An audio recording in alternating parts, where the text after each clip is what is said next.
Un drame secoue la communauté burkinabé et les réseaux sociaux.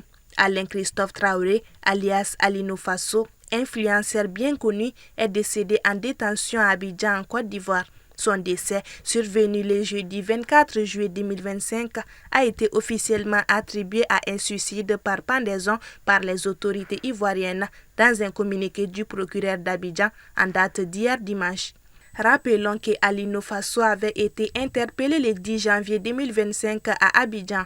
Il était poursuivi pour des accusations graves, des complots contre l'autorité de l'État ivoirien, diffusion de fausses nouvelles, rassemblement des renseignements de nature à nuire à la défense nationale dans l'intention de livrer la Côte d'Ivoire à un État étranger et espionnage.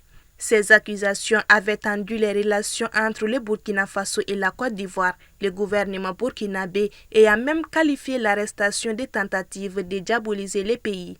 Les circonstances de son décès restent floues. Selon le procureur de la République près le tribunal de première instance d'Abidjan, Alino Fasso a été retrouvé mort dans sa cellule à l'école de gendarmerie le 24 juillet à 7h30.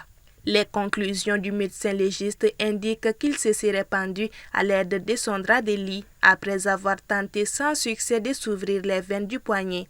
L'annonce de son décès par suicide a provoqué une onde de choc, particulièrement au Burkina Faso. Si les autorités ivoiriennes maintiennent la thèse du suicide, de nombreuses voix s'élèvent parmi les proches de l'activiste et sur les réseaux sociaux pour réclamer des explications plus détaillées.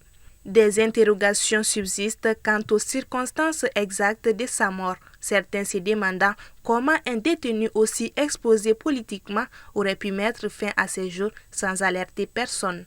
L'affaire Alino Fasso continue d'alimenter les débats et les tensions entre les deux pays et des enquêtes sont en cours pour éclaircir toutes les zones d'ombre autour de ces décès tragiques.